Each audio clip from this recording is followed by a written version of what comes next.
विनय न मानत जलधि जड़, गए 3 दिन बीत, बोले राम सकोप तब, भय बिनु होई न प्रीत। अच्छा, कहीं कहीं हाथ जोड़िए तो नहीं समझ में आता, आंख दिखा दीजिए तो समझ जाता है। अच्छा, कहीं कहीं आंख दिखाने से काम नहीं होता, हाथ जोड़ने से काम होता है।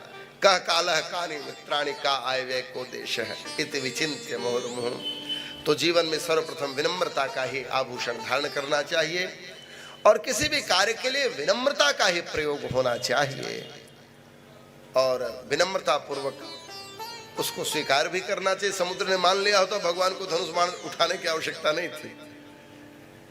लक्ष्मण जी ने कहा महाराज कुछ लोग आपकी भाषा नहीं समझते। परशुराम जी जब आए तो लक्ष्मण जी ने कहा कि हमारी ही लैंग्वेज को ये समझेंगे। कौन? परशुराम जी। रे नृप बालक काल बस बोलत तो ही न संभार। तो लक्ष्मण जी ने भी कहा महाराज अभी आप माता पिता के ऋण से केवल ऋण हुए हैं, अभी गुरु ऋण बाकी है। अब गुरु कौन है? शंकर भगवान है। और लक्ष्मण जी कौन है? शंकर भगवान के ही अवतार है। मानो कहना चाहते हैं कि आप हमारे शिष्य हो, ज्यादा इधर उधर मत बोलिए, अभी गुरु ऋण आपका बाकी है। माता पिता के ऋण से कोई ऋण नहीं होता, लेकिन परशुराम जी ऋण हो गए थे। कैसे? जब उनकी माता एक बार गई और मानसिक भेद आया, पिता ने जान लिया तो उन्होंने कहा बेटा अपनी माता को मार डालो।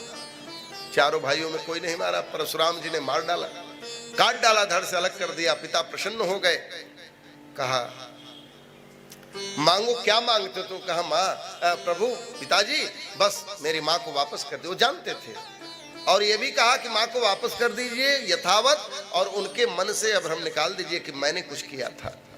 और वैसा ही हुआ। तो पिता की भी बात रह गई और जिस माता ने जीवन दिया था उस माता को परशुराम जी ने पुनः पुनर्जीवन प्रदान कर दिया।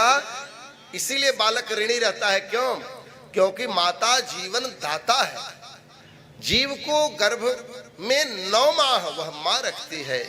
संसार का प्रेम इस धरा पर आने के पश्चात प्राप्त होता है और माता का प्रेम जीव को गर्भ में आने के पश्चात ही प्राप्त होना प्रारंभ हो जाता है। अनेक कठिनाई और दुखों के पश्चात जब संतान को वो जन्म देती है तो जीवन देने वाला तो भगवान है, लेकिन भगवान के माध्यम से प्रतिनिधि बन करके वह माँ भी अपने संतान को जन्म देती है। इसलिए बालक अपने माँ के ऋण से ऋण नहीं होता है। कहा महाराज मैं समझ गया, आप मेरे स्वामी हैं, आप मेरे प्रभु हैं।